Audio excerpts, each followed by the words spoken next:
Ang ating paboritong senator ngayon. Sir, Magandang araw sa ating mga kababayan. ayan, di po ba pauwi na kayo shortly, di ba, in a few hours? Oo, yung Filipino community, yun ang aming meeting, tapos pauwi na rin ng Pilipinas. Alright. Ano po ba yung mga achievements or accomplishments niyo dito sa Singapore this past 2 days? Well, nakakatuwa at nakakalungkot, no? Nakakatuwa dahil napakarami pong achievements sa Cambodia. Maraming hindi nakakaalam. The last 10 years, grabe din ang paglaki nila. At maraming mga Filipino businessmen at Filipino business ang nakikinabang.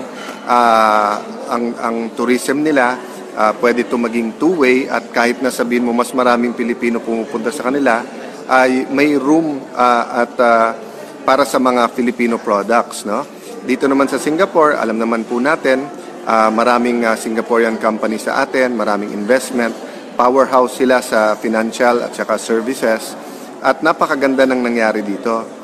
Nalulungkot naman ako kasi nabasa ko yung ibang mga online articles, imbis na i-highlight, no, ang mga magaganda, ay pintas, tapos hindi lang ordinaryong pintas, mali pa. So katulad ng isang article na nagsasabing parang rude daw si ating Pangulo sa hari ng ng Cambodia. Kung totoo yun, bakit nung in-interview yung king, napakagaganda ng sinabi niya tungkol kay Presidente Duterte. At ang hindi kasi sinasabi, alam nyo po mga kababayan, mabigat ang protocol sa mga foreign visits. Yung mga nababasa nyo sa libro, tip of the iceberg yon. Pero may communication yan. So for example, sa damit ni Presidente, si Presidente may mga allergies or may mga klase ng material na kumakate. Si Presidente pawisin din. So kung mainit sa lugar na pupunta, sinasabi naman ng host, okay naman yung national costume or yung national attire na yung barong. So yung mga nagsasabing bakit siya nakaganon, etc. Coordinated yon. So siguro sa naked eye ng reporter doon o sa atin, madaling mamintas. O kaya halimbawa, no, alam niyo naman na aksidente sa motor ang Pangulo. So hindi basta-basta parating diretso nakaupo yan, minsan na pa ganon. So kung na-eksakto lang nakunan na ganon, gagawa na ng intriga.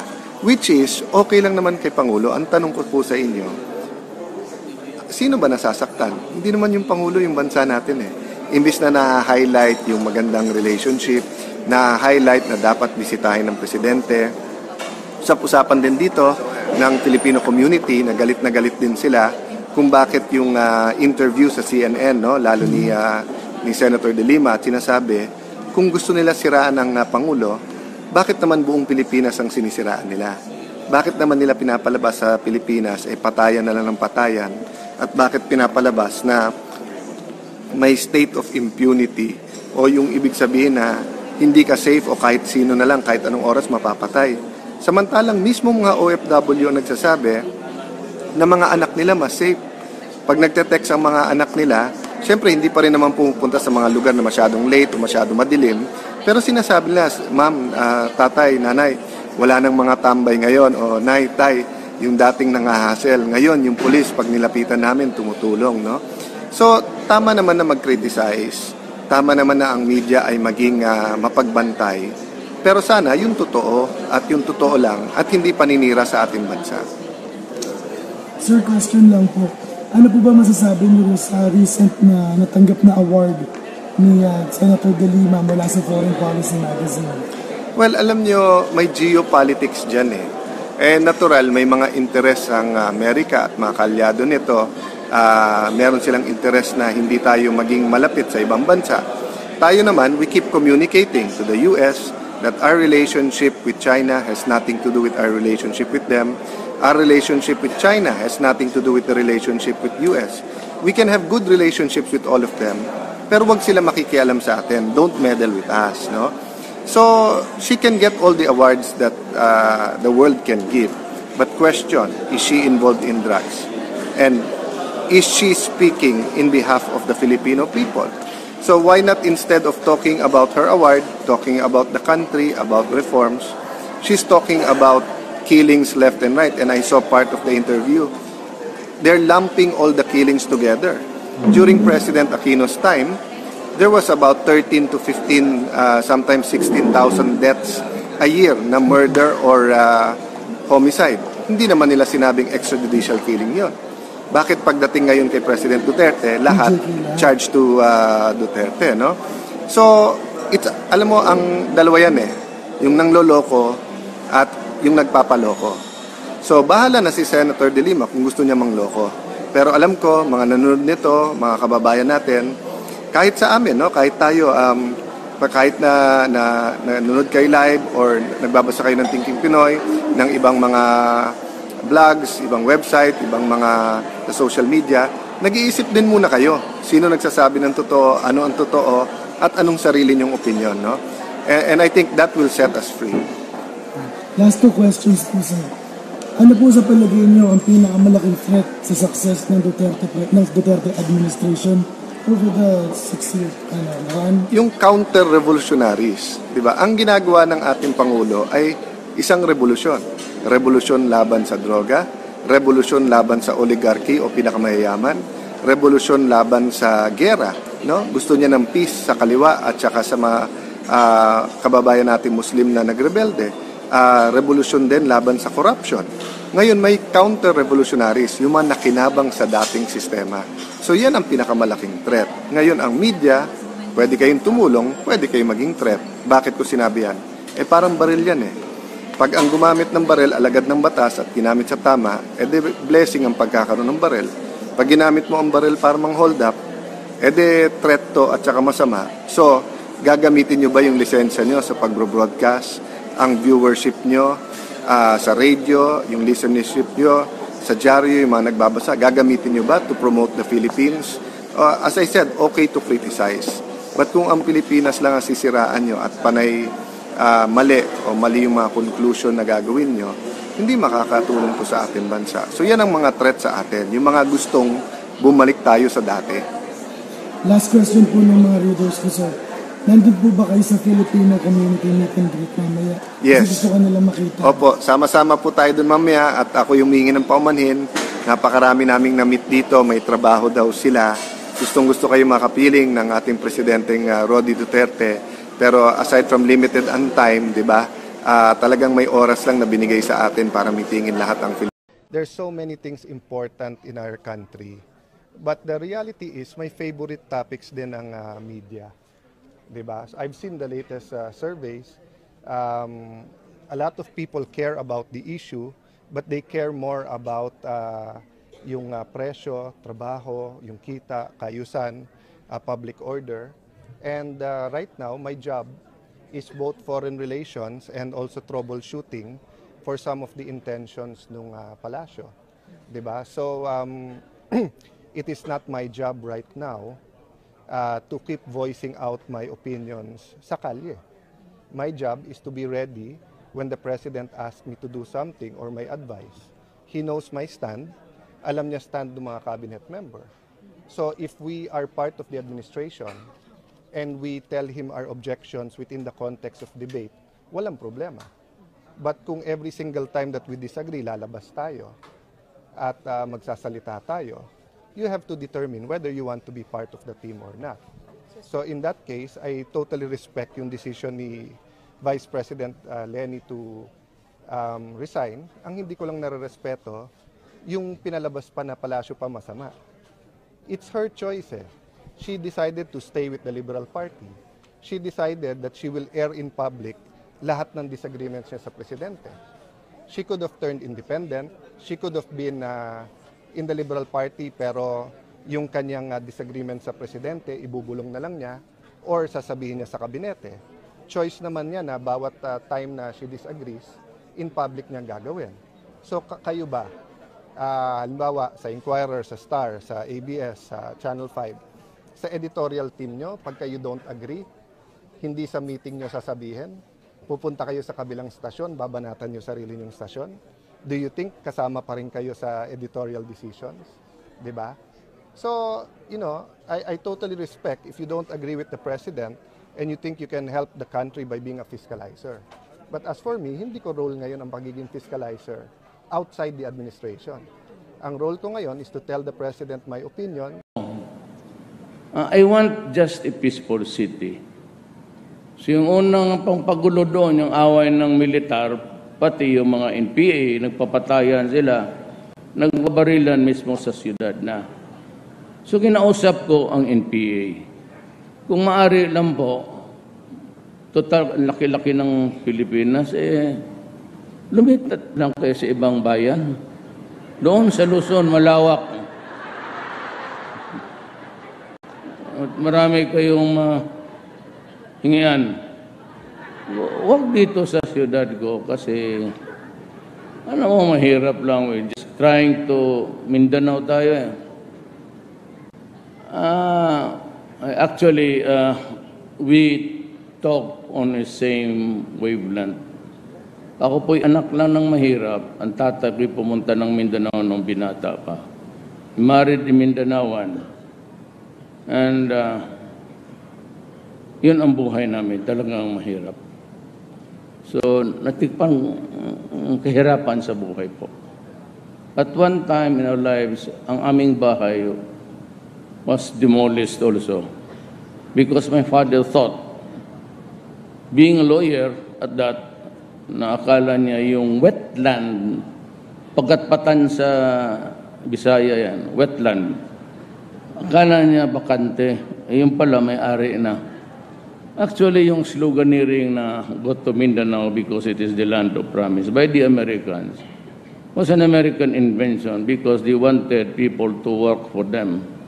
Mindanao was a typhoon-free island. So nakita na nila doon na what you plant, you harvest. Visayas and Luzon, what you plant, well, you just have to keep on praying to God that no big typhoons will visit you to wipe out your crops. So gusto nila ng mga tao, wala silang makuha because the morrow would never really work for them. So yung Go to Mindanao, at marami hong nahila doon. Pati maraming there's a big community of Pampanggenyo doon. Ang pinakamalapit ko po, yung mga kababata ko, mga leasing brothers, anak ni Doktor, they were the ones, so sila Timbol, those were the guys na who made their millions also, nagnegosyo doon. Yung may mga pera, yung mga trabahante, wala. So there are Visayans who made it big, but till today, there are also some Visayans hindi tayo naabot ang swerte nila sa buhay. And they have remained poor. And so what I wanted was a city that was developed. Sinabi ko sa mga NPA, Adre, pareho man tayo ng balahibo, tumabi muna kayo dito. Nagkakaintindihan kami kasi lingwahe ng mahirap. At hindi naman ako but I was really all the time talking to them. And my mother. Noong panahon na, even when I was a fiscal, I was handling karapatan. Yung karapatan ngayon, Justice Alliance for Justice, Freedom, and Democracy. Well, I was handling it in the name of justice. Justisya lang naman na tama. Neither did I favor anybody na yung mga komunista. It was just to say that every time I had a fair shake in life. Kung na-mayor na ako, iba ang istorya. Because I had a 3-year limit. Yan, masama yung baltas na yan. Dapat palitan talaga yan.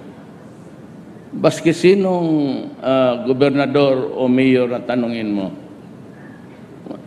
isang magbayad ng utang, tapos to get in the project, the money. That was an almost a reckless reaction to doon sa kay Marcos noong panahon na siya na president.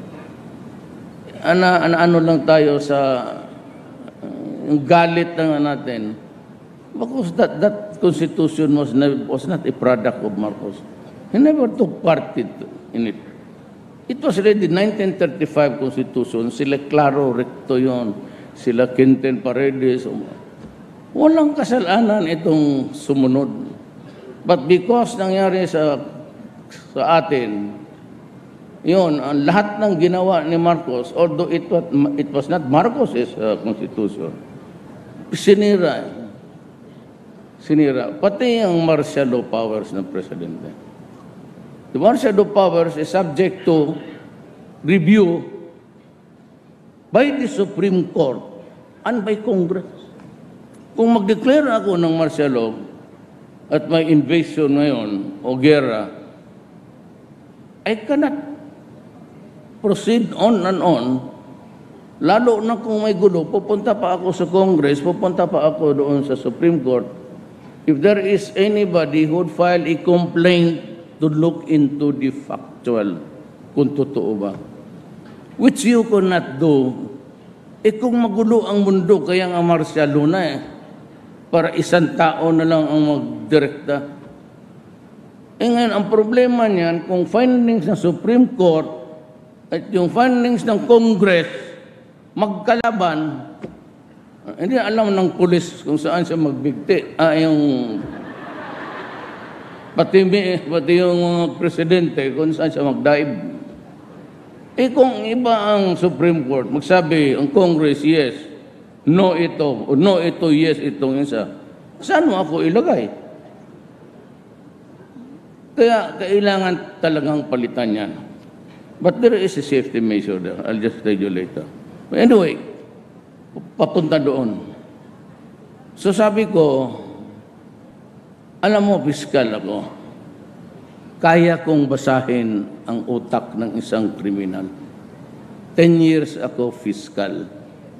I could read your mind if it's a criminal mind.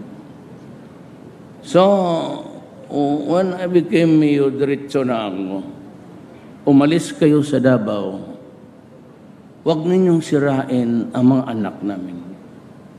Because if you deprive us of the youth for the next generation, I will kill you. Do not destroy my city. Because if there are no jobs, no businesses, ang private sector lang naman makabigay niyan.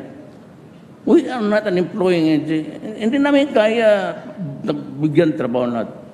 Administrador lang kami. Hindi kami yung may negosyo na SM o higokong o maipal na we get employed.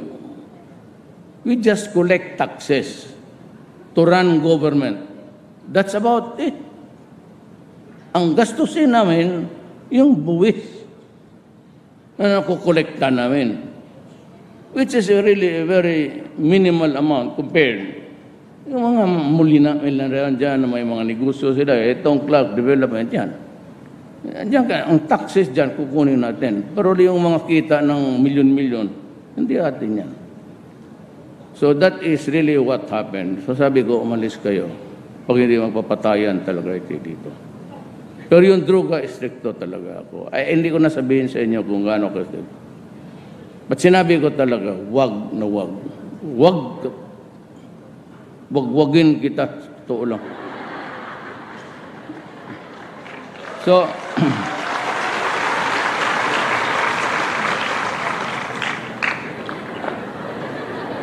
di alam ni ma'am yan, presidente, kasi mainit talaga ulo ko. Even we were talking, yung kami lang sa kabinet, pag nagagalit ako, nagmumura ako, siya nga magsabi, Rudy, relax ka lang. Ganun talaga ugali ko. Walang hiya ba? Hindi naman kasi alam namin sa Mindanao kung ano yung hiya. Anyway, nung na-presidente ako, kung hindi ako naging presidente, sorry kayong lahat. Remember that I fired. Ito. Maswerte lang talaga. Fate has something to do with this, not me. Hindi ako hindi ko kaisipin manalo ako sa totoo lang. Totoo. Wala nga. Sino lang man ang nag-suporta? Well, of course, Pampanga was rooting for me. Baski sa mga survey, because kaalyado ako ng presidente. Alam ko, kaya wala ako masyadong And si Governor Pineda assured me, sabi niya, tutulungan kita. Hindi ko lang masabi kung lalamang ka dito o hindi. Pero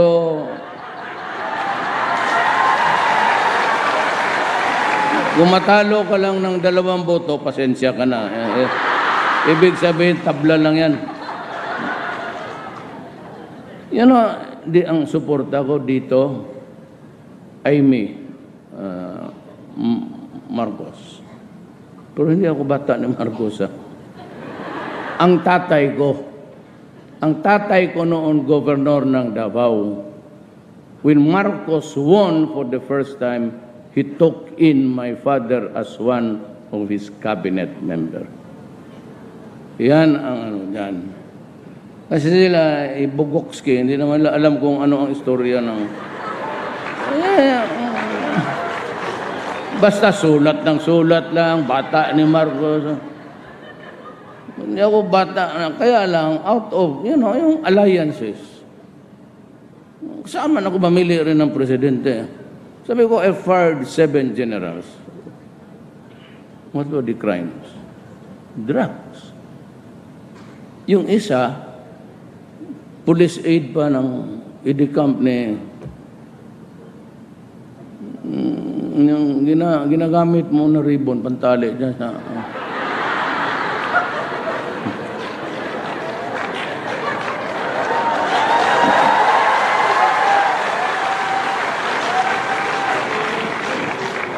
Wala na yan. Ang yelo kasi sa Davao, ice. Lima.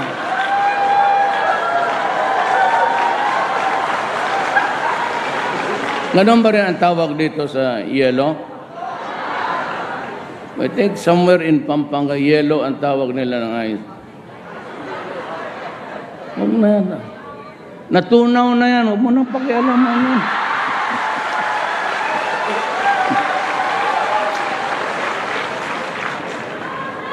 So, ang politika talaga dito, hindi party-party. But I never really expected. Ako, si Aimee, si Abet, ng Bataan, Marinduque, si Lord. Pero talo ako doon. Tapos, even in the home province of my father, wala akong leader na isa. Even in the hometown, Danao City, ang mga kalaban ko doon, mga Durano. They were for po. Sa Mindanao, wala akong isang congressman, wala akong isang gobernador. And yet, I won. Nung nanalo ako this is connected with my story about drugs. Nung nanalo ako ng 6 million plus over the next guy, pumasok ako sa kwarto. Kakamatay lang na ng mga 2 years before. Sabi ko, kaya pong tao ng cemetery, doon ako nag-iyak. Ang doon naman sa yung pagod ko, yung lahat na pagod, sama ng loob. Doon ko na binuho sa iyak ko. At sabi ko na, ano kayang ibig sabihin nito? Anong utos ng, this has to be destiny. Walang iba, destiny talaga. Ibig sabihin, utos ng Diyos. Sabi ko, may talagang pinapagawa ang Diyos sa iyo. So when I became president, yun lumabas. By the hundreds of thousands. Sa aking bilang ngayon, we are hitting 900,000 plus. Before the year ends, it will be, I am sure, hit the 1 million mark. Now, yun yung akin. Itabi ko muna yung akin.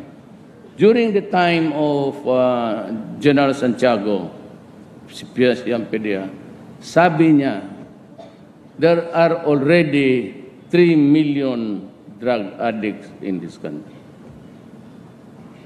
I was appalled nung nakita ko araw-araw nagsasurrender sa mga barangay hall, sa pulis. Mga bago to.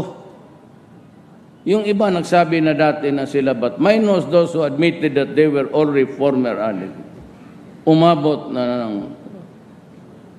So ito na lang, sabihin ko so. Minsan, pag-away ako ng mga Amerikano.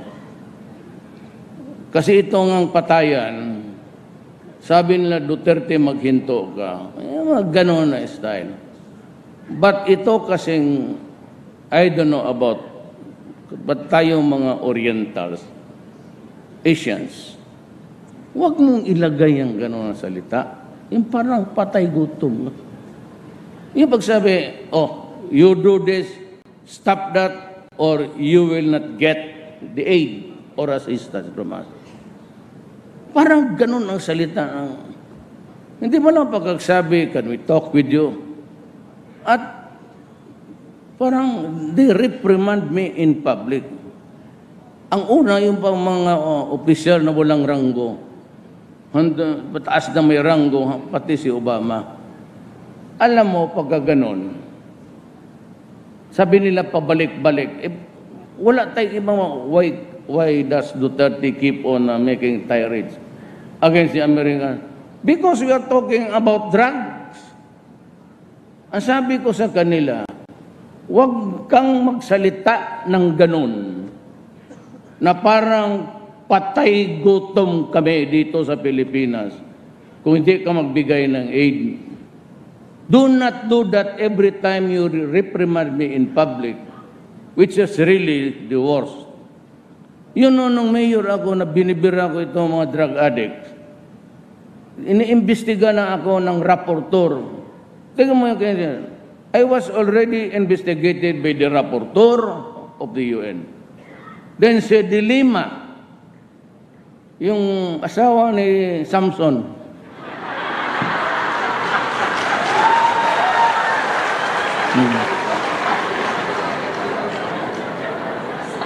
she investigated me. Then tapos ngayon sa Senate, siya, yung secretary na siya ng Justice. Then the Senate. Then the House. Tapos ngayon gusto akong imbestigahan. Utang ina ba? Anong panangig mo sa akin, gago? Kaya sabi ko, may isa pa itong may bago. Ang problema kasi, sa puti, itong Amerikanong ulol, every 5 Americans siguro kasi, ang tatlong dyan idyoto, dalawa na ang tamang utak. Bakit mo ako imbestigahin? For saying, when I was the president, stop drugs.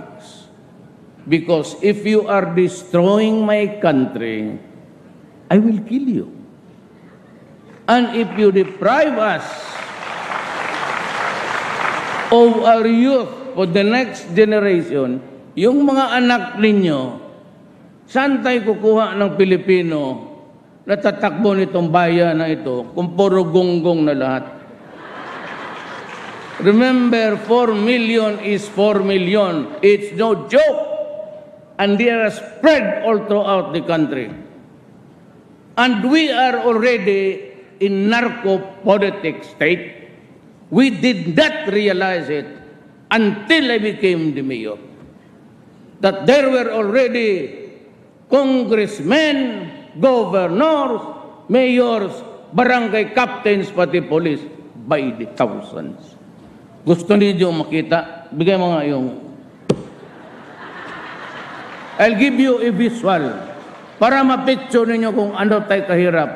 At itong mga tumahimik yung mga Amerikano. Ito ang drug industry natin.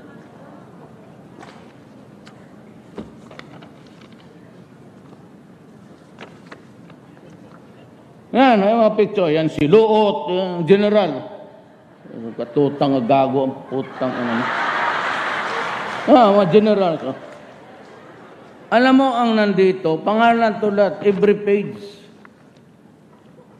Every page yan, puro pangalan yan. Ang karamihan, municipal mayors, pati barangay captains. So we are in narco-politic state. Ito ang industry. Nandyan yung mga pangalan.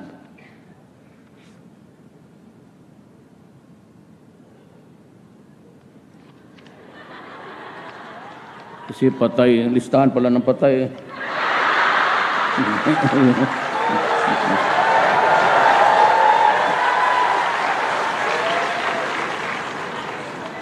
Hindi ba ako ang civil register?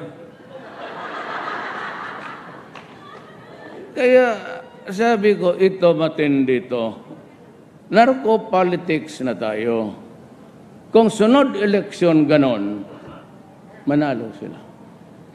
Kaya sabi ko sa mga congressman, huwag kayong magpatawag ng eleksyon. Ngayon, mananalo lahat yan. May pera eh. Kita ng rami noon. Maski na yung Congress, bigyan nila akong authority, patayin ko, maubusan ako ng bala pati panahon. Kaya yan ang problema natin ngayon. So that the people would know.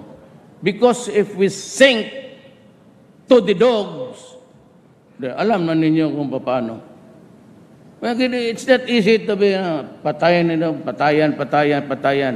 We cannot build a nation over the bones of our countrymen.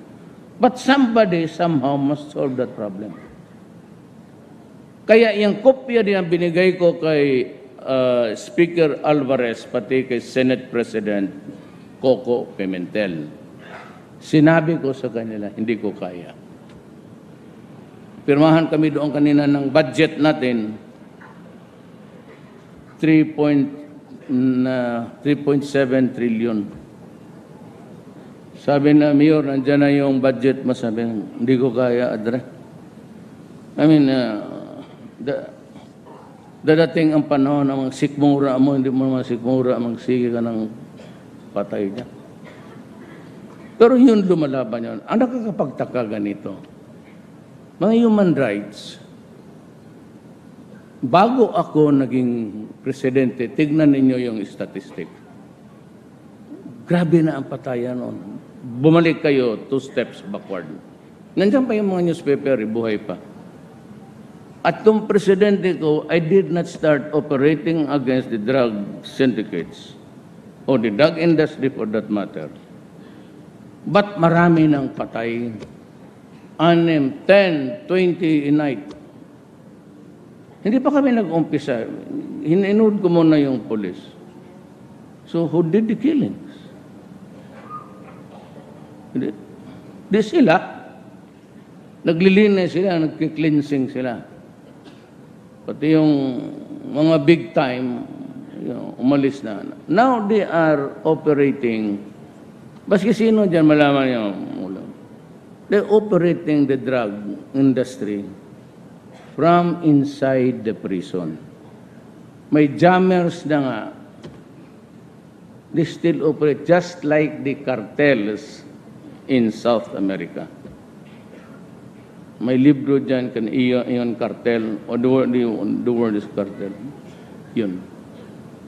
Paano ito? Na binabastos na tayo, and even the Secretary of Justice, siya na mismo ang nagdala. Tapos ang kapal-kapal pa ng muka, lahat na, walang isa nagsabi hindi totoo yan kundi siya. Believe talaga ako ni itong si biyuda ni Samson.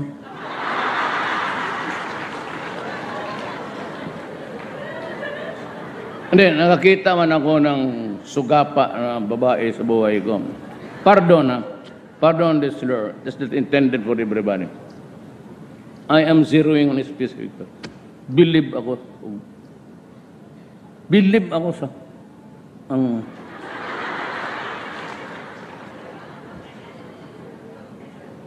kumpleto pagka-artista kung nasa harap na nitong nung makakita ng may hormone. sumisigaw, tumatawa, umiiyak. Tapos pagkahapon, punta doon sa mag-video, filming. Tapos balik doon sa Senate, yaw-yaw naman ang yaw-yaw. Pagkahapon, napurihin siya ng boyfriend niya, tana, mag-video na naman tayo. And by the way, yung galit ako sa itong Central Bank, ma'am. Alam mo, itong AMLA, ito yung nakikita lahat because they have this blanket authority masilipin nila. Sinabi nila ako, marami akong 211 million. O bakit hindi ako dinimanda? Di ba, nung bilyon-bilyon, sabi na inquiry, lahat ng garbage, kasali na dyan, ABC na lahat. Ako sinasabi ko, hindi totoo. O ngayon, nandito, bakit hindi ako totoo may 211 billion ako? Bakit hindi niyo ako imbisihan? Sabi ko, papailan ko kayo ng kaso. Putang ina. Hindi nagtatrabaho yung mga gagong yan. I just gave a warning sa Malacanang kanina. Sabi ng NBI, sir, tinon over na, pero walang analysis yung flow ng ano. They're supposed to do that kasi trabaho nila yan. Sabi ko, bantay kayo, kaya pag hindi, tangina kung hindi ugat, dadamputin ko kayong lahat. Kasi I could charge you for, bantay kayo, if I charge you for something at may naisip na ang Justice Department, I will personally arrest you. All of you. Pati kay Jack Lam. Alam mo, meron silang tawag nitong putang inang laro na ito, online. Dito, ang sugal natin, tinatax. Pero yung sugal sa labas, tumatanggap sila, wala tayong record. Sabi ni Andrea, wala tayo dyan. Ay, sabi ko. So magkano? Yung pesa, kaya walang tao dyan. Wala ko nilagay dyan ngayon. Hanggang naghanap ako ng proverbial the honest man. Di ba yung tao nagdadala ng lantern baski araw? Bakit gano'n? Naghanap ako ng honest na tao. Wala pa ako makita. Baka nandito sa Pampanga.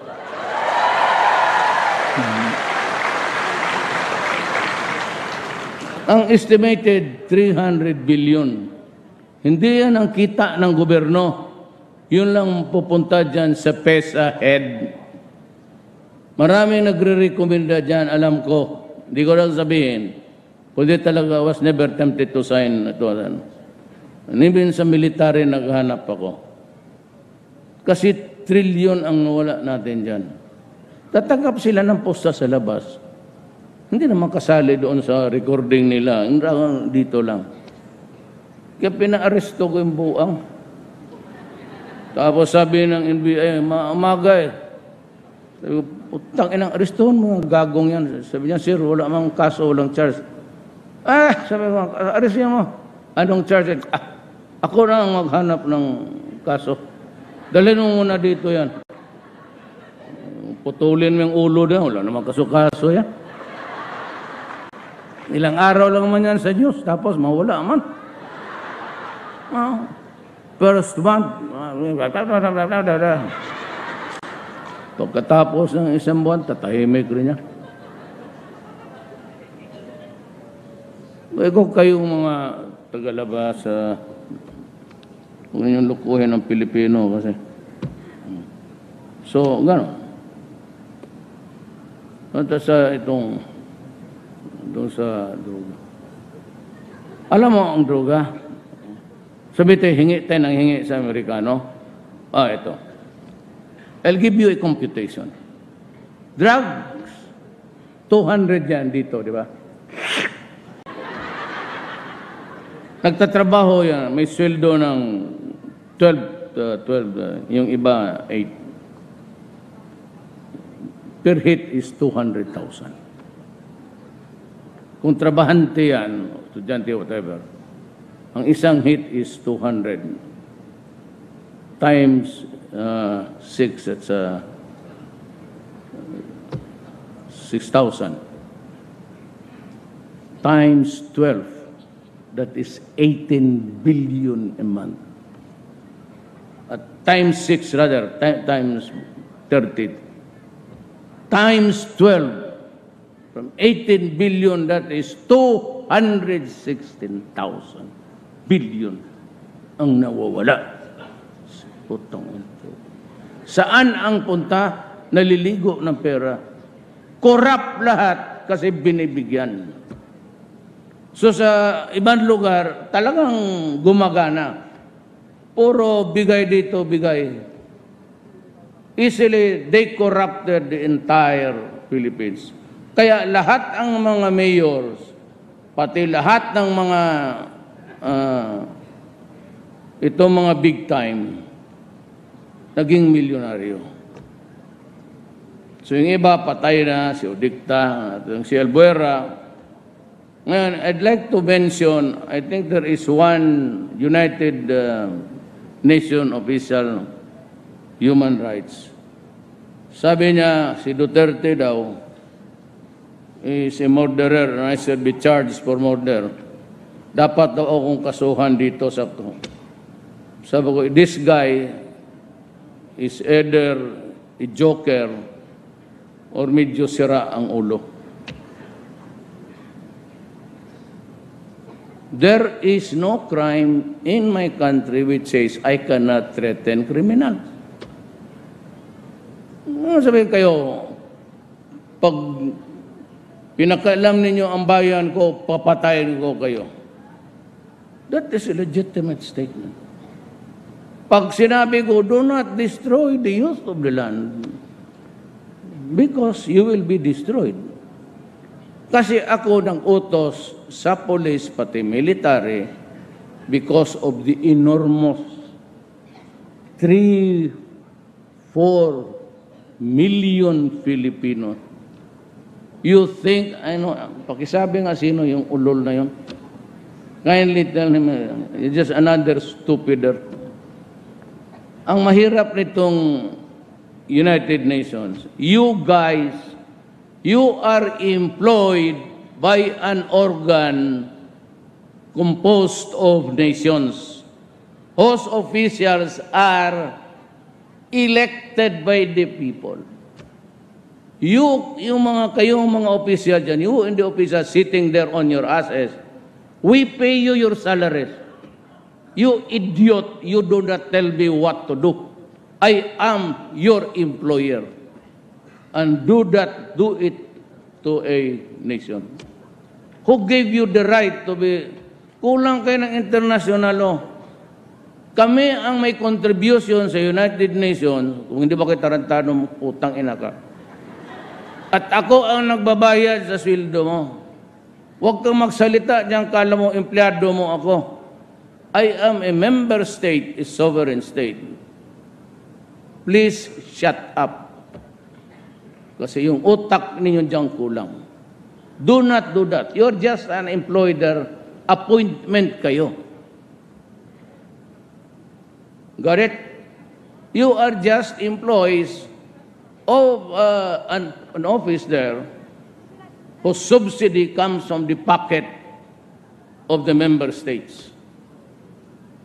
And you do not have that authority to be, you strut around as if you're also a sovereign idiot. Sabi ko sa inyo, bugo kayo, go back to school. You have not learned, you are there, United Nations, you do not know diplomacy. You do not know how to behave to be an employee of the United Nations. You do not talk to me like that, you son of a bitch.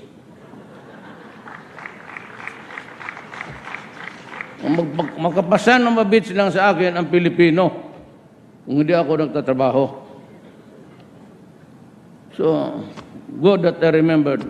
Send that copy to him. Tell him if he wants to come here today, sampalin kita, yawa ka. So, that's, yan ang gastos natin. 236,000 a month.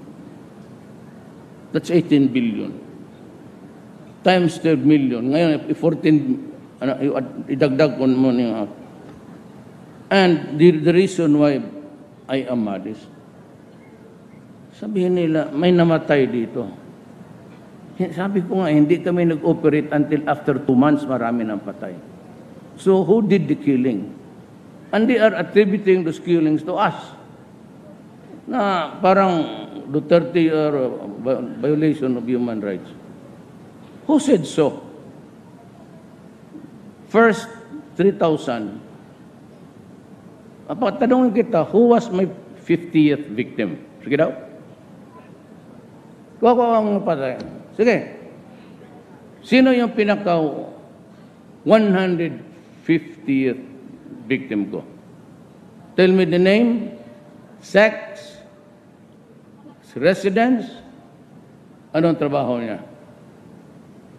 It's just easy to convict a person in criminal proceedings. Subukan mo, papuin kita dyan sa witness stand. Paikutin kita isang araw. Ang akin dito, mahal ko ang bayan ko. Kaya ako tumakbo. And please do not... During the debates, we were asked, ikaw ba'y papayag ililibing si Marcos ang libingan ng mga bayani? Ang tatlo said no. Ako at si Biday naging yes kami. Ang akin wala doon yan sila except that. Dalawa lang kasi sa batas eh. Sundalo, presidente. Period. Walang sinabi, hindi siya maglibing, kung mga kasalanan siya, nagmarsyalo, maraming naman. Iyong sentimento, except if the sentiments is strong, that would amount to, wala. Sinabi lang, sundalo o presidente. Period. Yan ang explanation. I complied on my promise. There will be no corruption. I will assure you, there will be no corruption. Yung pera ninyo dadating talaga sa inyo. Every cabinet meeting, nagwa-warning talaga ako. Kasi pag hindi, yung dalawang immigration commissioner, nung nasabit dito, I fired them. Do you know who are they? My fraternity brothers. Pinalis ko.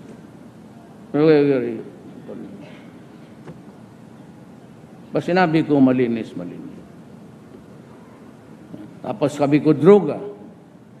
That is a sacred covenant. You know, who's that guy from the United Nations? You idiot, you better hear this. If I make something I proclaim during the elections, and that is accepted by the people by electing me, that is a sacred covenant. Whether you are there or not, you are nothing.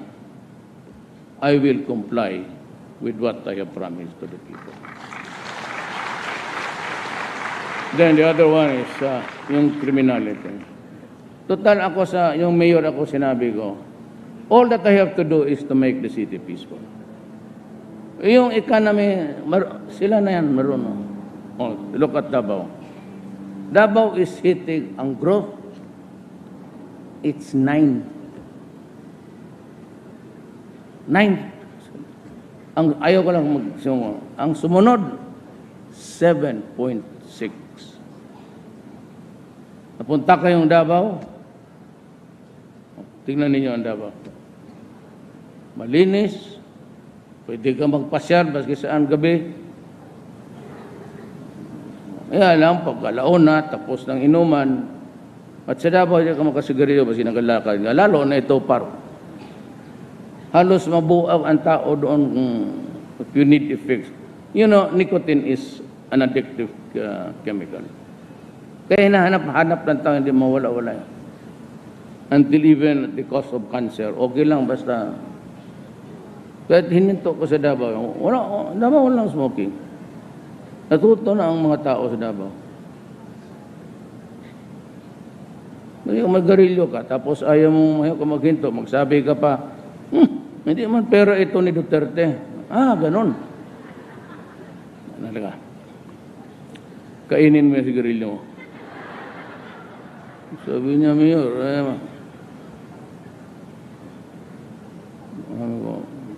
may baril ako dito. Papiliin kita. Pasabugin ko yung bayag mo. O maghinto. Kainin mo.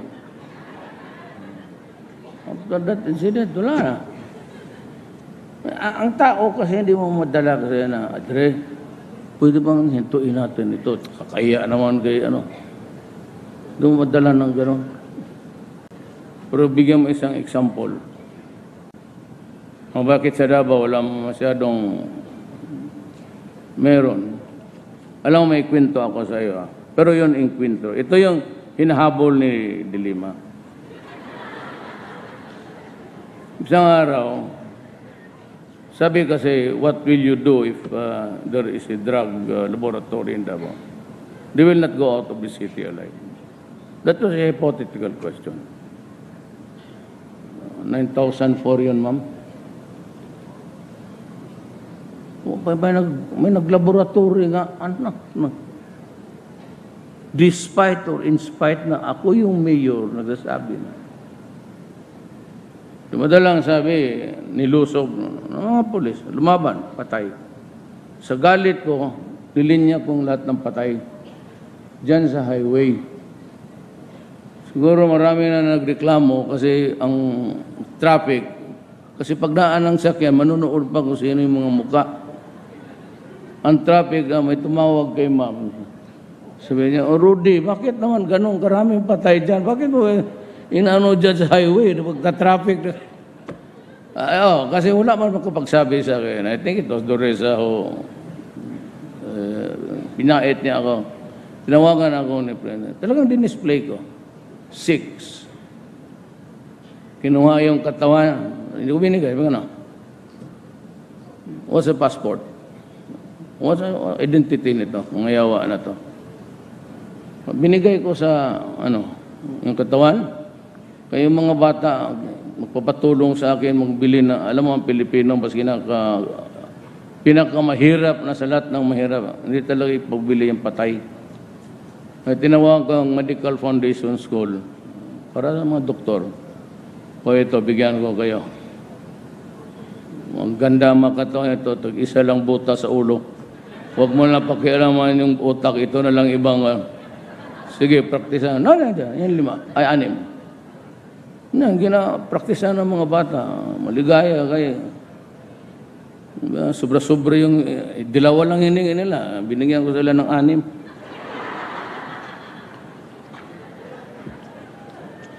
Hindi ako nagiging ng discount. Libre talaga. Ano na yan? Anyway, it's getting late. I'd like to apologize to the President for my language. Minsan kasi ang bunganga ako. Tama yan. Hindi ko pa naisip lumalabas na. Sabi na mga...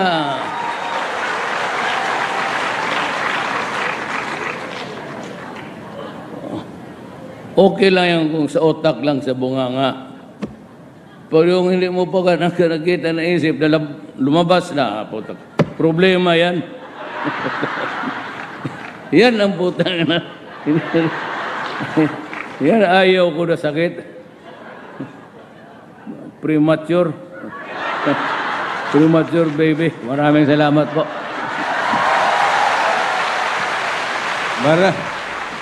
Maraming salamat. Live from Pampanga, President Duterte speaking before Ang ating paboritong senator ngayon. Sir. Magandang araw sa ating mga kababayan. Ayan.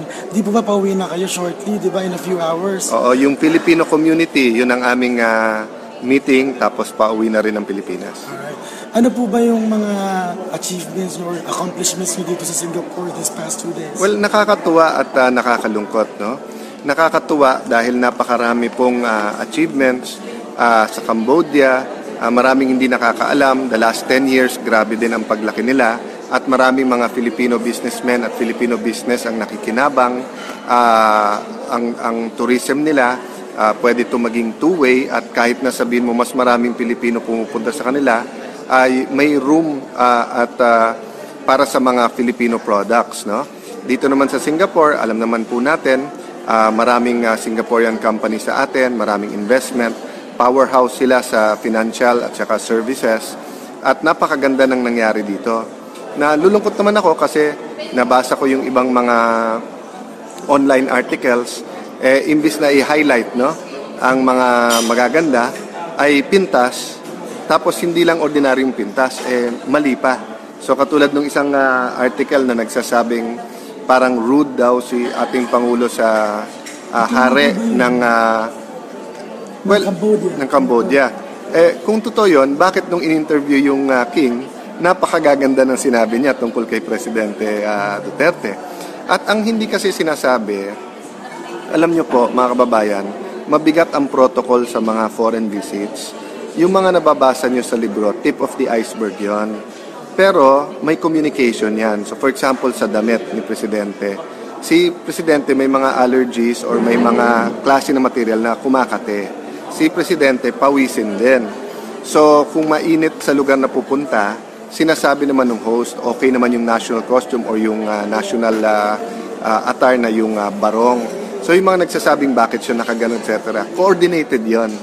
So siguro sa naked eye ng reporter doon o sa atin, madaling mamintas. O kaya halimbawa, alam niyo naman na aksidente sa motor ang Pangulo.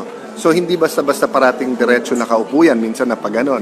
So kung na-eksakto lang nakunan na ganon, gagawa na ng intriga. Which is, okay lang naman kay Pangulo. Ang tanong ko po sa inyo, sino ba nasasaktan? Hindi naman yung Pangulo, yung bansa natin Imbis na na-highlight yung magandang relationship, na-highlight na dapat bisitahin ng Presidente. Usap-usapan din dito ng Filipino community, na galit din sila kung bakit yung interview sa CNN, lalo ni Senator De Lima, at sinasabi, kung gusto nila siraan ng Pangulo, bakit naman buong Pilipinas ang sinisiraan nila? Bakit naman nila pinapalabas sa Pilipinas, patayan na lang ng patayan? At bakit pinapalabas na may state of impunity o yung ibig sabihin na hindi ka safe o kahit sino na lang, kahit anong oras mapapatay? Samantalang mismo mga OFW ang nagsasabi na mga anak nila mas safe. Pag nagte-text ang mga anak nila, syempre hindi pa rin naman pupunta sa mga lugar na masyadong late o masyadong madilim. Pero sinasabi nila, ma'am, tatay, nanay, wala nang mga tambay ngayon. O nay, tay, yung dating nangahasel. Ngayon, yung pulis, pag nilapitan namin, tumutulong. So, tama naman na mag-criticize. Tama naman na ang media ay maging mapagbantay. Pero sana, yung totoo at yung totoo lang at hindi paninira sa ating bansa. Sir, question lang po. Ano po ba masasabi niyo sa recent na natanggap na award ni Senator De Lima mula sa Foreign Policy Magazine? Well, alam nyo, may geopolitics dyan natural, may mga interes ang Amerika at mga kalyado nito. Meron silang interes na hindi tayo maging malapit sa ibang bansa. Tayo naman, we keep communicating to the US that our relationship with China has nothing to do with our relationship with them. Our relationship with China has nothing to do with the relationship with US. We can have good relationships with all of them, pero wag sila makikialam sa atin. Don't meddle with us, So, she can get all the awards that the world can give. But question, is she involved in drugs? And is she speaking in behalf of the Filipino people? So why not, instead of talking about her award, talking about the country, about reforms, she's talking about killings left and right. And I saw part of the interview. They're lumping all the killings together. During President Aquino's time, there was about 13 to 15, sometimes 16,000 deaths a year na murder or homicide. Hindi naman nila sinabing extrajudicial killing yon. Bakit pagdating ngayon kay President Duterte, lahat charged to Duterte, So, alam mo, ang dalawa yan yung nangloloko at yung nagpapaloko. So, bahala na si Senator De Lima kung gusto niya mangloko.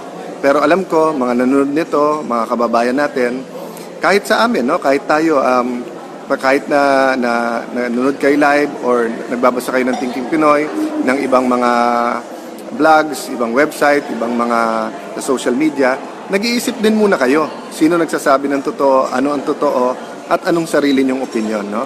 And I think that will set us free. Last 2 questions po, sir. Ano po sa palagay niyo ang pinakamalaking threat sa success ng Duterte administration over the 6 years run? Yung counter-revolutionaries, di ba? Ang ginagawa ng ating Pangulo ay isang revolusyon. Revolusyon laban sa droga, revolusyon laban sa oligarchy o pinakamayayaman, revolusyon laban sa gera, no? Gusto niya ng peace sa kaliwa at saka sa mga kababayan natin Muslim na nagrebelde. Revolusyon din laban sa corruption. Ngayon may counter-revolutionaries, yung mga nakinabang sa dating sistema. So yan ang pinakamalaking threat. Ngayon ang media, pwede kayong tumulong, pwede kayong maging threat. Bakit ko sinabi yan? Parang baril yan eh. Pag ang gumamit ng baril, alagad ng batas at ginamit sa tama, blessing ang pagkakaroon ng baril. Pag ginamit mo ang baril para mang-hold up, threat to at saka masama. So, gagamitin nyo ba yung lisensya nyo sa pag-broadcast, ang viewership nyo sa radio, yung listenership nyo, sa dyaryo, yung mga nagbabasa, gagamitin nyo ba to promote the Philippines? As I said, okay to criticize. But kung ang Pilipinas lang ang sisiraan nyo at panay mali o mali yung mga conclusion na gagawin nyo, hindi makakatulong to sa ating bansa. So yan ang mga threat sa atin, yung mga gustong bumalik tayo sa dati. Last question po ng mga readers ko, sir. Nandun po ba kayo sa Filipino community meet and greet mamaya? Yes. Kasi gusto ko nila makita. Opo, sama-sama po tayo dun mamaya at ako yung humingi ng paumanhin. Napakarami naming na-meet dito, may trabaho daw sila. Gustong-gusto kayo makapiling ng ating presidenteng Rody Duterte.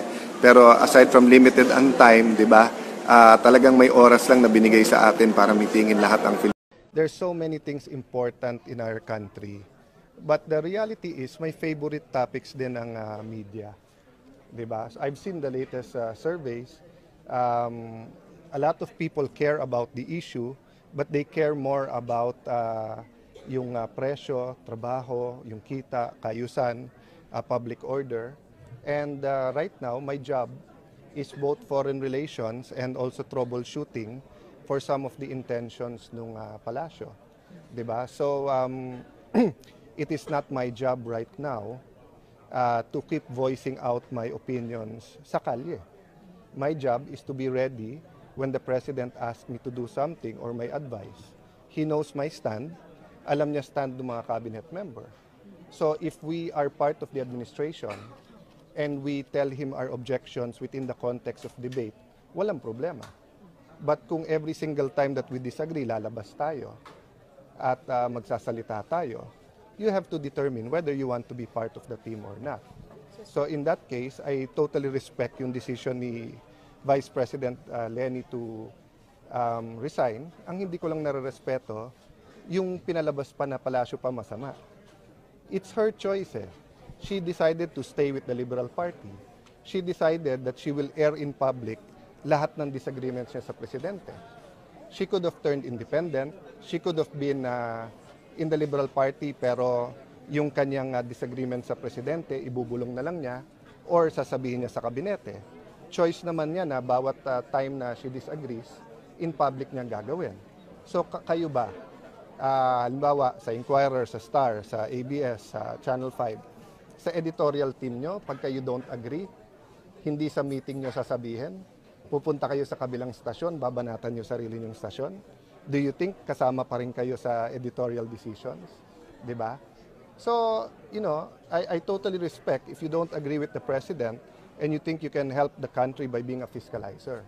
But as for me, hindi ko role ngayon ang pagiging fiscalizer outside the administration.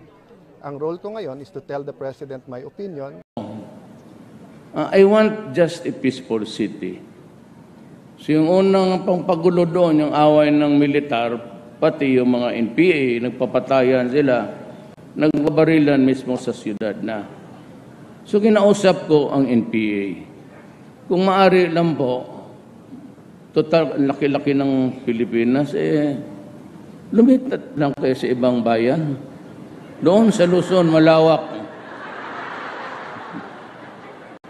At marami kayong hingian. Huwag dito sa siyudad ko kasi mahirap lang. We're just trying to Mindanao tayo eh. Actually, we talk on the same wavelength. Ako po'y anak lang ng mahirap. Ang tatay ko'y pumunta ng Mindanao nung binata pa. Married in Mindanaoan. And yun ang buhay namin. Talagang mahirap. So, natikpan ang kahirapan sa buhay po. At one time in our lives, ang aming bahay was demolished also. Because my father thought, being a lawyer at that, na akala niya yung wetland, pagkatpatan sa Bisaya yan, wetland. Akala niya bakante, yung pala may-ari na. Actually, yung sloganeering na go to Mindanao because it is the land of promise by the Americans was an American invention because they wanted people to work for them. Mindanao was a typhoon-free island. So nakita na nila doon na what you plant, you harvest. Visayas and Luzon, what you plant, well, you just have to keep on praying to God that no big typhoons will visit you to wipe out your crops.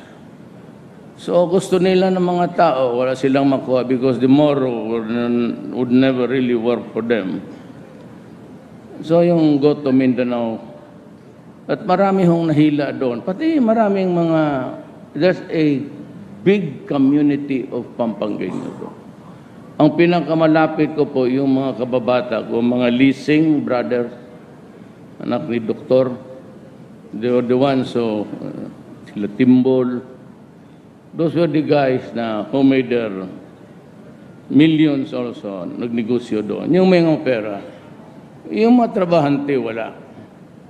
So there are Visayans who made it big, but till today, there are also some Visayans who, hindi tayo naabot ang swerte nila sa buhay. And they have remained poor. And so what I wanted was a city that was developed. Sinabi ko sa mga NPA, Adre, pareho man tayo ng balahibo, tumabi muna kayo dito. Nagkakaintindihan kami kasi lingwahe ng mahirap eh. At hindi naman ako but I was really all the time talking to them. And my mother. Nung panahon na, even when I was a fiscal, I was handling karapatan. Yung karapatan ngayon, Justice Alliance for Justice, Freedom, and Democracy. Well, I was handling it in the name of justice. Yung justisya lang naman na tama. Neither did I favor anybody na yung mga komunista. It was just to say that every time I had a fair shake in life. Kung na-mayor na ako, iba ang istorya. Because I had a 3-year limit. Yan, masama yung baltas na yan. Dapat palitan talaga yan. Baski sinong gobernador o mayor na tanungin mo, isang magbayad ng utang, tapos to get in the project, the money. That was an almost a reckless reaction to doon sa kay Marcos noong panahon na siya na president. Ano lang tayo sa yung galit lang natin. Because that constitution was not a product of Marcos. He never took part in it. It was already 1935 constitution. Sila Claro Recto yun. Sila Quinten Paredes. Walang kasalanan itong sumunod. But because nangyari sa atin, yun, ang lahat ng ginawa ni Marcos, although it was not Marcos' constitution, sinira. Pati ang martial law powers ng presidente.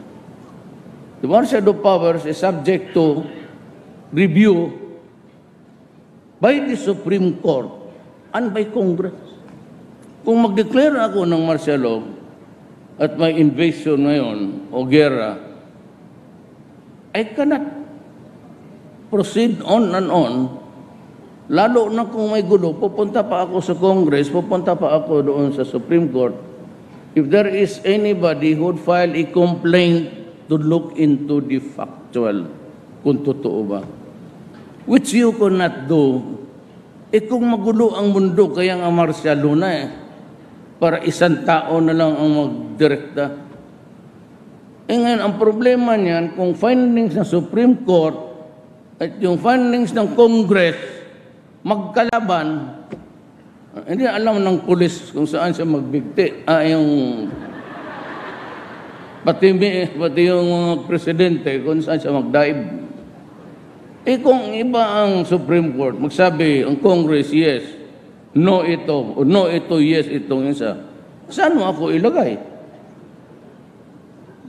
Kaya kailangan talagang palitan yan.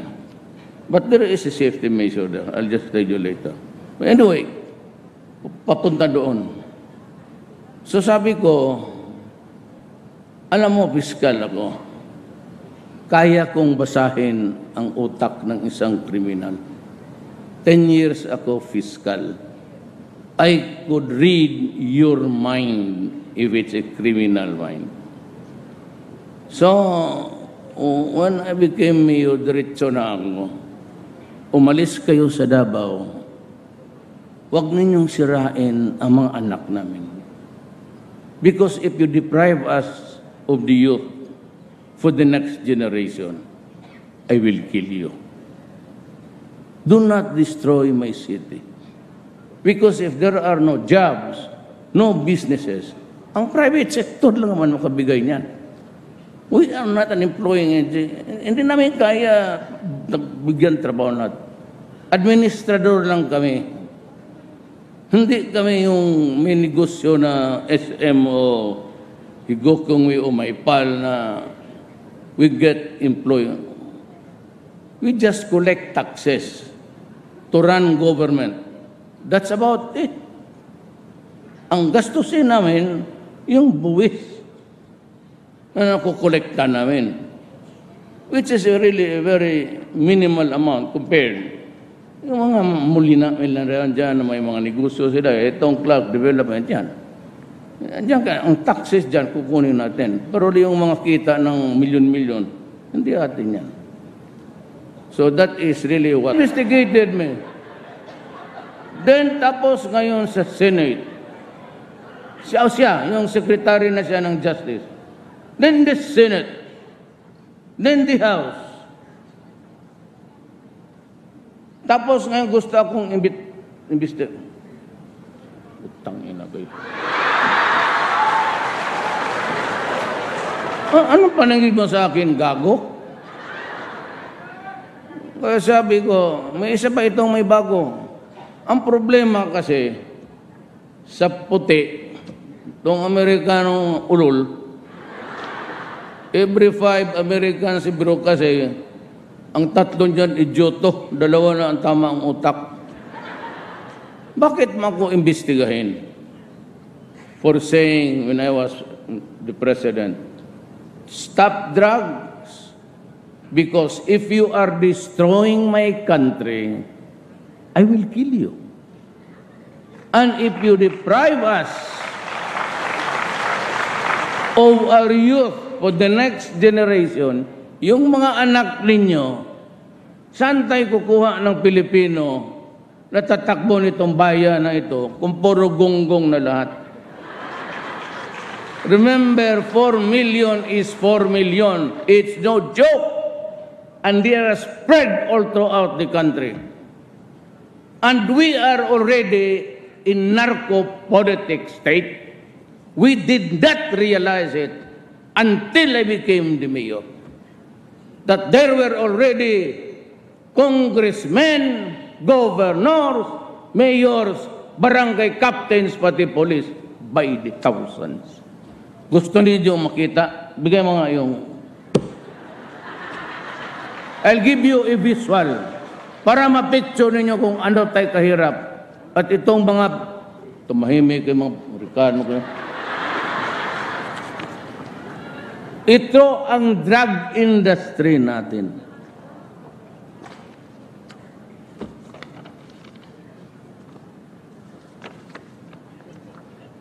Yan, may mga picture. Yan si Luot, yung general. Katutang gago ang putang ano. Mga general ka. Alam mo ang nandito, pangalan to lahat, every page. Every page yan. Puro pangalan yan. Ang karamihan, municipal mayors, pati barangay captains. So we are in narco-politic state. Ito ang industry. Nandyan yung mga pangalan.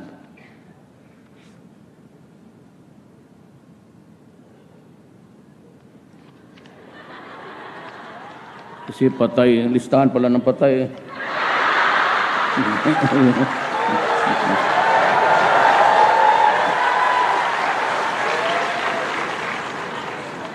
Hindi ba ako ang civil register?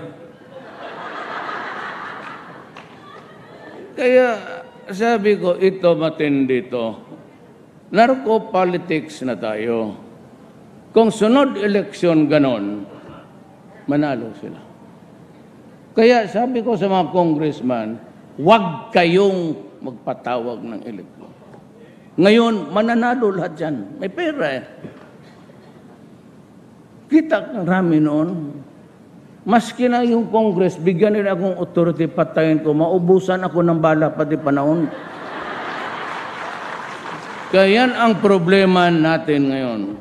So that the people would know. Because if we sink to the dogs, alam na ninyo kung paano. It's not easy to be patayan nila, patayan.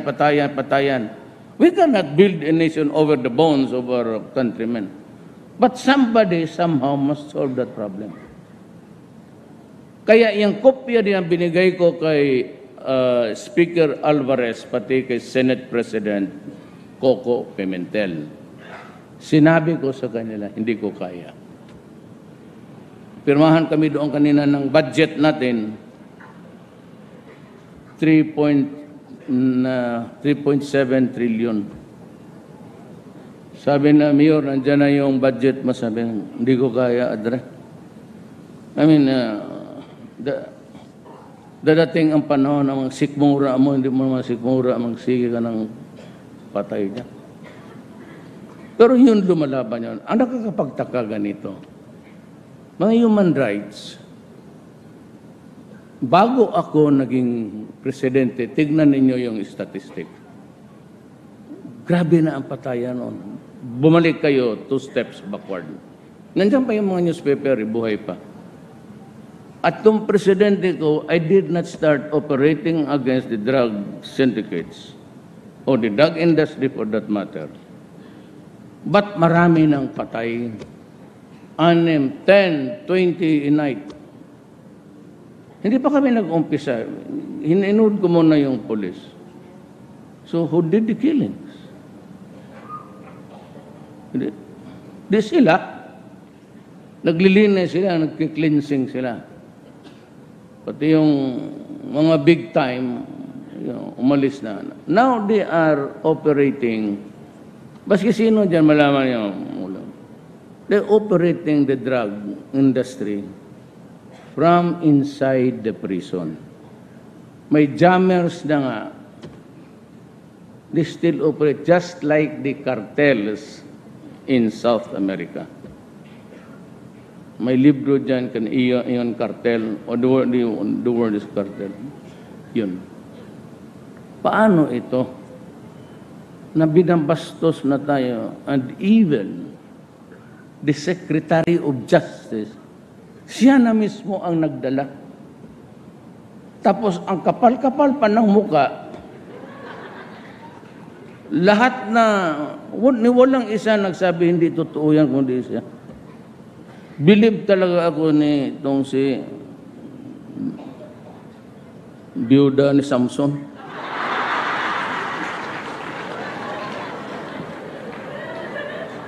Hindi, nakakita man ako ng sugapa na babae sa buhay ko. Pardon this slur. That's not intended for everybody. I am zeroing on a specific. Believe ako. Believe ako sa ang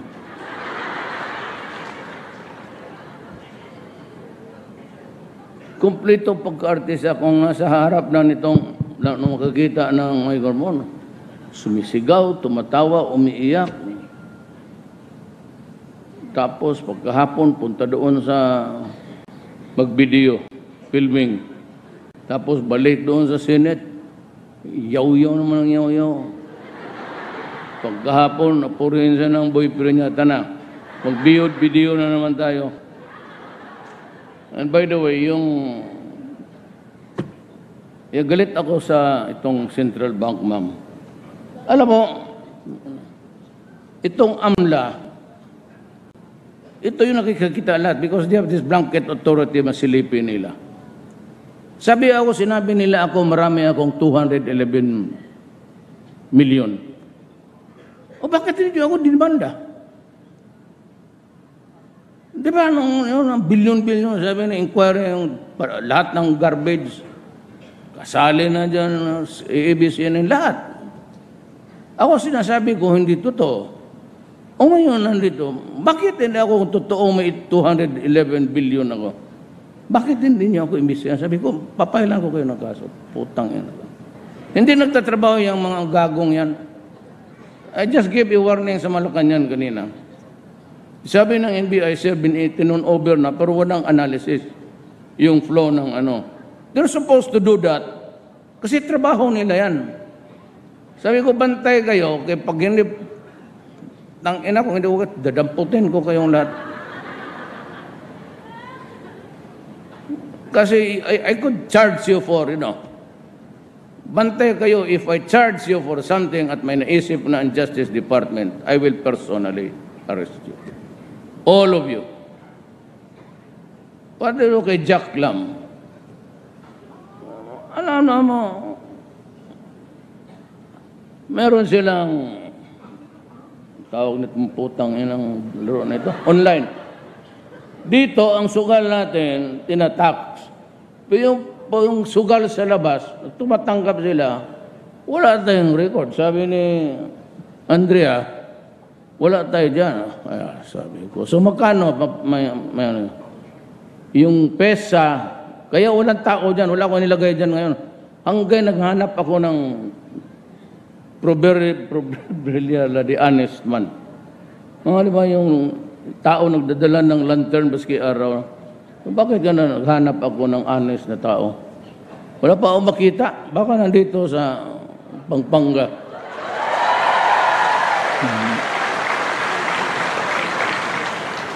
Ang estimated 300 billion. Hindi yan ang kita ng gobyerno. Yun lang pupunta dyan sa PESA head. Maraming nagre-recommenda dyan, alam ko. Hindi ko lang sabihin. Kundi talaga was never tempted to sign ito. Even sa military naghanap ako. Kasi trilyon ang nawala natin dyan. Tatanggap sila ng posta sa labas. Hindi naman kasali doon sa recording nila. Dito lang. Kaya pina-aresto ko yung buang. Tapos sabi ng NBI, umaga eh. Sabi ko, putang inang arestoon mga gagong yan. Sabi niya, sir, wala mang kaso, walang charge. Sabi ko, arestoon mo. Anong charge? Ako na ang maghanap ng kaso. Dalhin mo muna dito yan. Putulin mo yung ulo na. Wala namang kaso-kaso yan.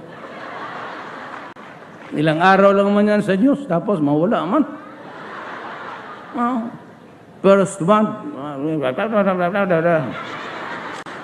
pagkatapos ng isang buwan, tatahimik rin niya. Kung kayong mga tagalabas, huwag ninyong lukuhin ng Pilipino kasi. So, gano'n. At sa itong doon sa droga. Alam mo ang droga? Sabi tayo, hingi tayo ng hingi sa Amerikano. Ito. I'll give you a computation. Drugs, 200 yan dito, di ba? Nagtatrabaho yan, may sweldo ng 12, yung iba 8. per hit is 200,000. Kung trabahante yan, estudyante, whatever, ang isang hit is 200 times 6, that's 6,000 times 12, that is 18 billion a month. At times 6 rather, times 30, times 12, from 18 billion, that is 216,000 billion ang nawawala. Putong ito. Saan ang punta? Naliligo ng pera. Corrupt lahat kasi binibigyan. So sa ibang lugar, talagang gumagana.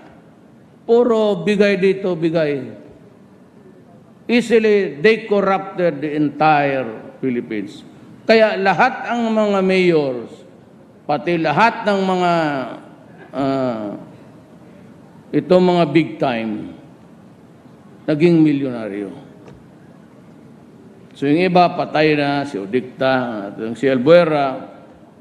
Ngayon, I'd like to mention, I think there is one United Nation official, human rights.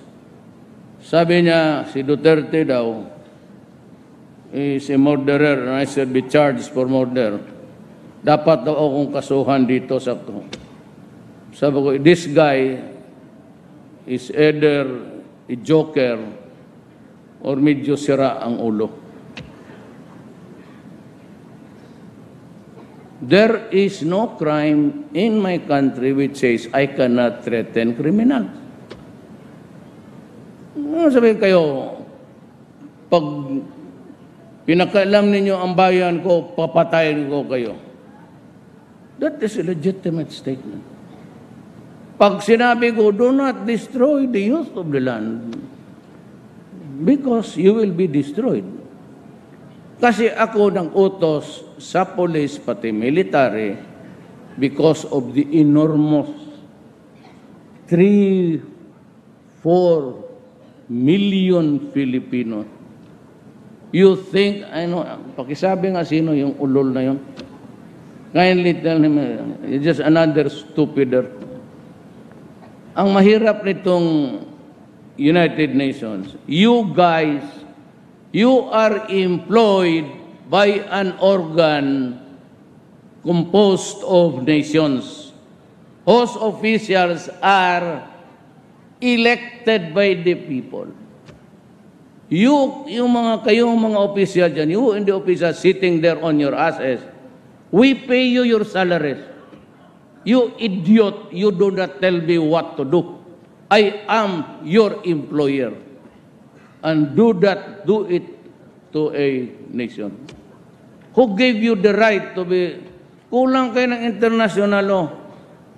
Kami ang may contribution sa United Nations, kung hindi ba kayo tarantado, utang ina ka. At ako ang nagbabayad sa sweldo mo. Huwag kang magsalita diyan, kala mo empleyado mo ako. I am a member state, a sovereign state. Please shut up. Kasi yung utak ninyo diyan kulang. Do not do that. You're just an employer. Appointment kayo. Got it? You are just employees of an office there whose subsidy comes from the pocket of the member states. And you do not have that authority to be, you strut around as if you're also a sovereign idiot. Sabi ko sa inyo, bugo kayo, go back to school. You have not learned, you are there, United Nations, you do not know diplomacy, you do not know how to behave, to be a employee of the United Nations. You do not talk to me like that, you son of a bitch.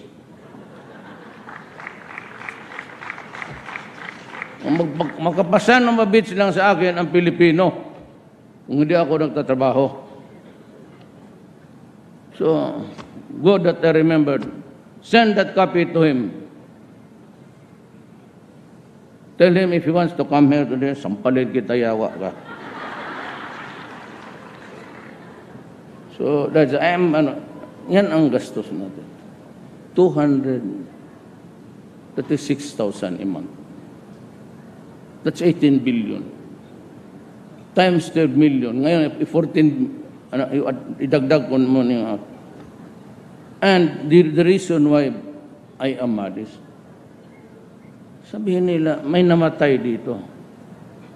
Sabi ko nga, hindi kami nag-operate until after 2 months, marami nang patay. So, who did the killing? And they are attributing those killings to us. Na parang Duterte or violation of human rights. Who said so? First, 3,000 happened. So sabi ko, umalis kayo. Pag hindi magpapatayan talaga ito dito. Pero yung droga, stricto talaga ako. Ay, hindi ko nasabihin sa inyo kung gaano kasi. But sinabi ko talaga, wag na wag. Wagwagin kita. Totoo lang. So,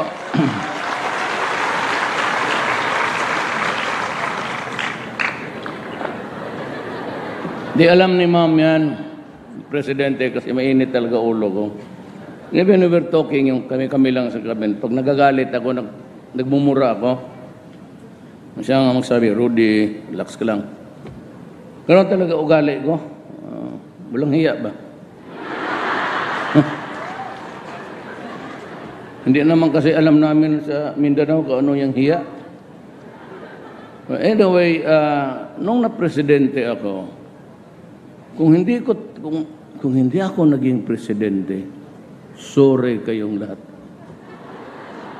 Remember that I fired. Ito. Maswerte lang talaga. Fate has something to do with this, not me. Hindi ako hindi ko kaisipin manalo ako sa totoo lang. Totoo.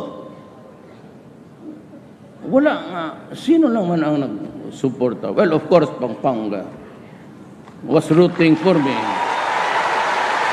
Baski sa mga survey, because kaalyado ako ng presidente. Alam ko, kaya wala ako masyadong...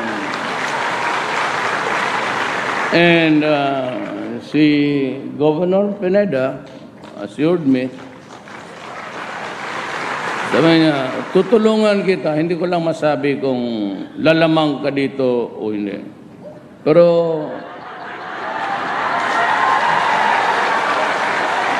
kung matalo ka lang ng 2 boto, pasensya ka na.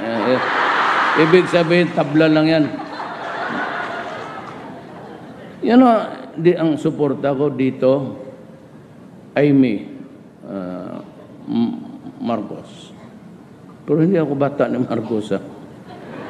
Ang tatay ko noon governor ng Davao, when Marcos won for the first time, he took in my father as one of his cabinet member. Yan ang ano dyan. Kasi sila, Bogokski, hindi naman alam kung ano ang istorya ng...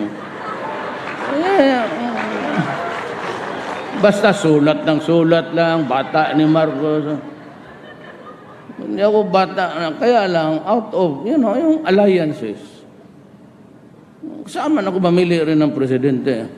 Sabi ko, I fired 7 generals. What were the crimes? Drugs. Yung isa, police aid pa ng idicamp ni yung ginagamit mo na ribbon, pantali dyan sa...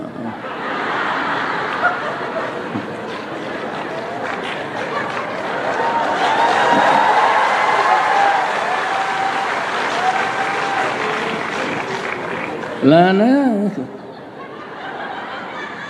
Ang yelo kasi sa Davao, ice.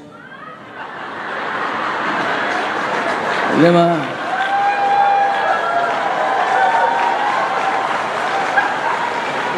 Ganon ba rin ang tawag dito sa yelo? I think somewhere in Pampanga, yelo ang tawag nila ng ice. Huwag na yan. Natunaw na yan. Huwag mo nang pakialaman yan.